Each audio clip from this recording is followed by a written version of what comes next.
Hey everyone, how's it going today? Coach Alvarez here, back at you another episode, Coffee with Coach. Hope you're up, doing well, got the mind in the right place, but if not, as always, let's put it in the right place. So, came across this little video here, and the title got me. I want to share the title with you. So, the channel is HES Motivation. Could be He's, but pretty sure it might be just HES Motivation. Be the leader you wish you had. All right, be the leader you wish you had. And that just caught my attention because I think everyone can put that into perspective some way, somehow or another.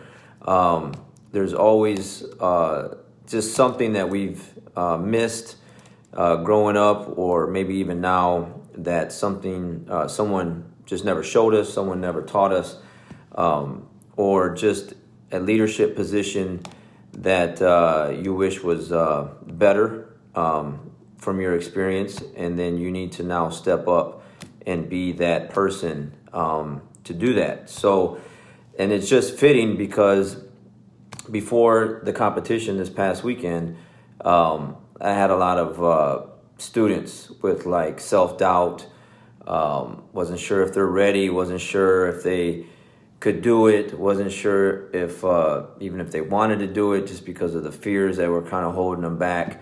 So now we're past all that. It was a great weekend, a lot of team bonding, stuff like that, a lot of good wins, some tough losses.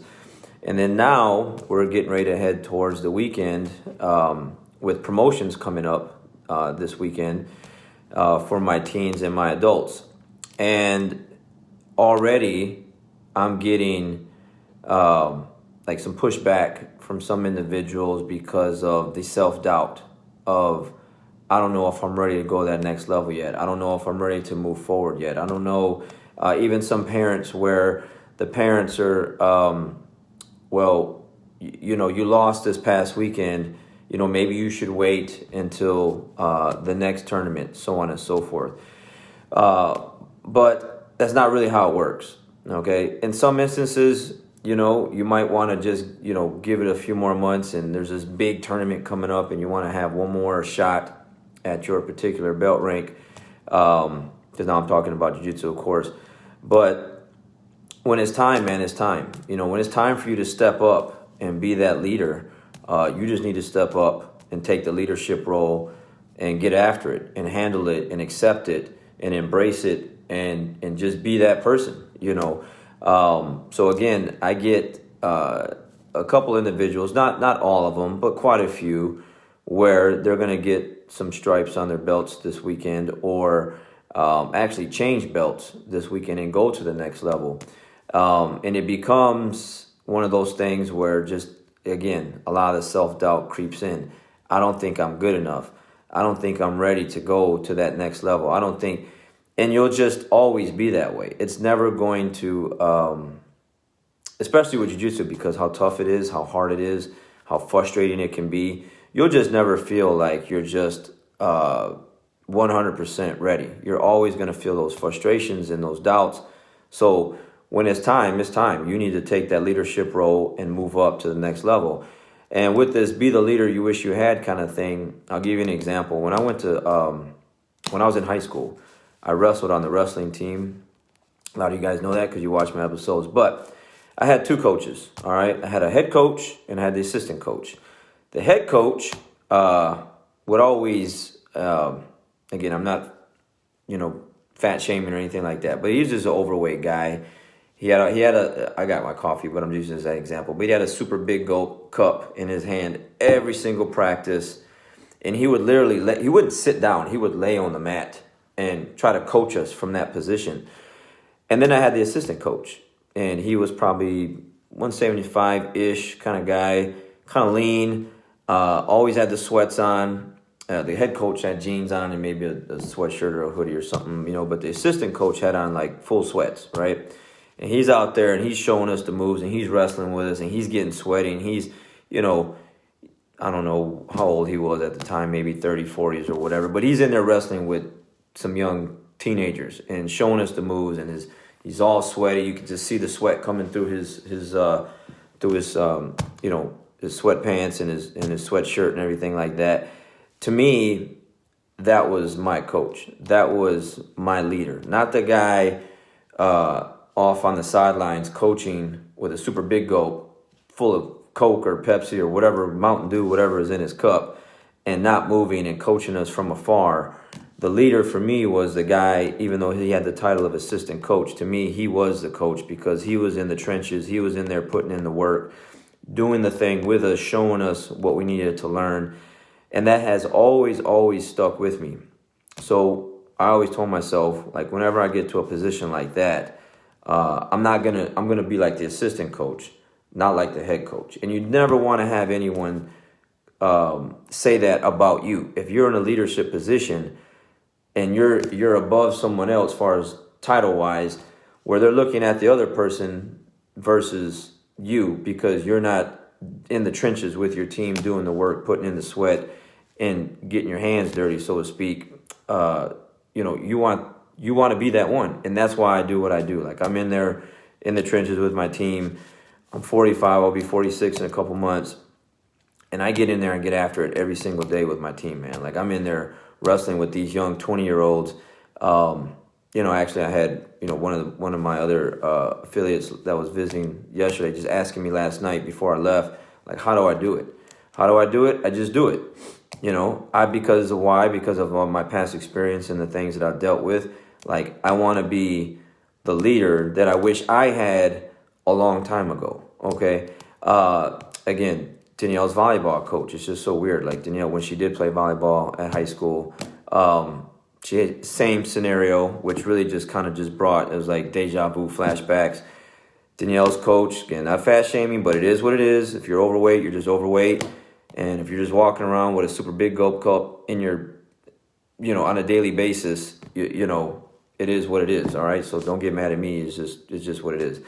So the head coach for Danielle's volleyball was always sitting down and never got up, coached from the sidelines, when the assistant coach was in there showing them how to bump, serve, set, whatever the other words are for volleyball, because I would go to the practices.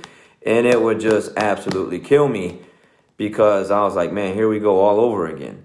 Like, why don't the leaders actually lead instead of actually sitting back from afar and not doing anything, and then let the assistant coach do all the work and get sweaty and show all the moves and stuff like that? So when Danielle wanted to quit volleyball, I was so happy. I was super happy because I was like, we're not going to get anywhere with this team and with this coach. And when you go to the coaches' parents meeting, they give you these handouts, and we're going to do this and we're going to do that, and this is what separates us from the other team, and whatever, man. The kids were eating gummy worms and nachos and drinking Dr. Peppers in between games, and it was just absolutely horrible. So when Danielle wanted to quit and join and just go full in on jiu-jitsu, I was super happy about that. So again, going back to promotions coming up this week for some individuals, I'm expecting and looking at certain individuals that are moving up to be that leader. Not where I'm looking at people to boss other people around and be like, hey, look at me, I'm a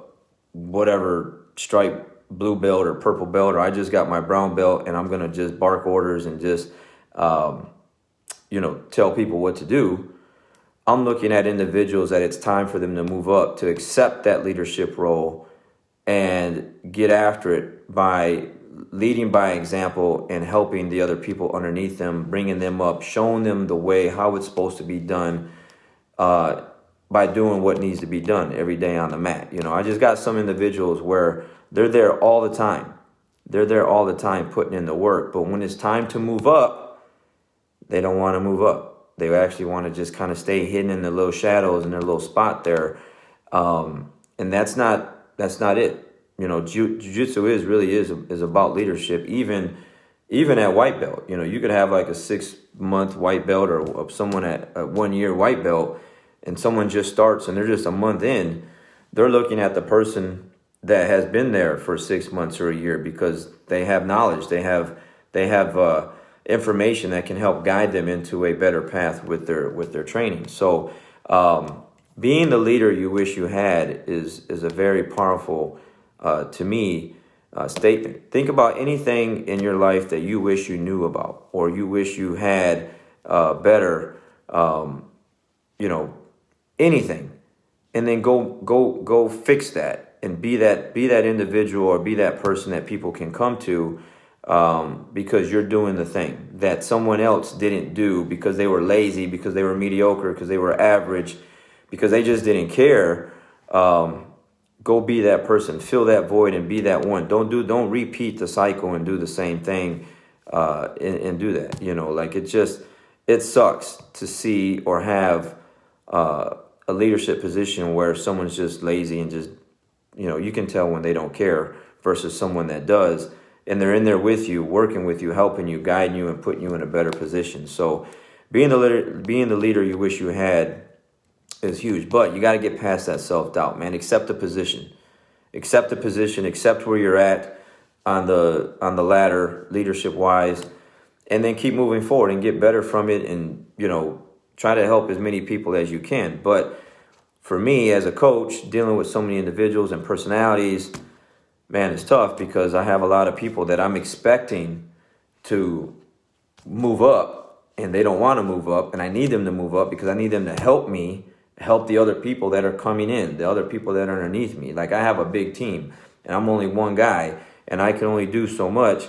So the more I give to the people underneath me, the more they can give to the ones underneath them, and then that's just how it kind of funnels down, right?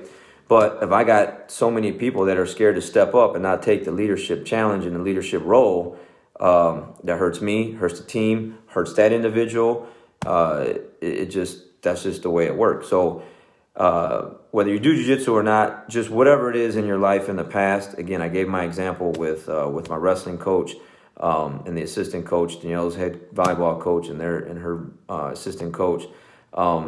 If you had anything like that in the past, experience-wise, don't be that person. Be that person that people can come to, can look up to, can approach, can come to you for knowledge and for guidance, and help them get to that next level.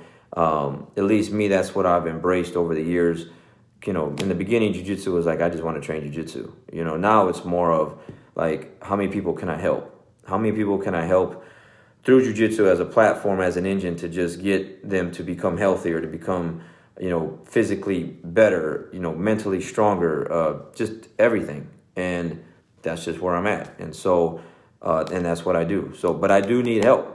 I got a bunch of people underneath me that are coming up, that I spend so much time with, and give so many, answer so many questions and give so much guidance to, that the way you pay that forward is by stepping up to that leadership role, accepting the next stripe, accepting the next belt, and then helping the people underneath you. And then that cycle just continues and goes forward. So just keep that in mind, guys. I just thought it was very fitting, because with promotions coming up on Saturday, I'm getting some pushback from some individuals, maybe some parents. Hey, can they wait? No, let's not wait. It's time. Let's go forward. Let's make it happen. Don't run from it. Run towards it, and let's get after it. All right, guys, I'm going to leave it there. You guys have a great day. And for all my students that are watching, that are catching this, if it's time for you to move up, let's move up. Embrace the position, and let's get after it. All right, help me out. I keep helping you out. All right, it's the way it goes. All right, have a great day. We'll see you.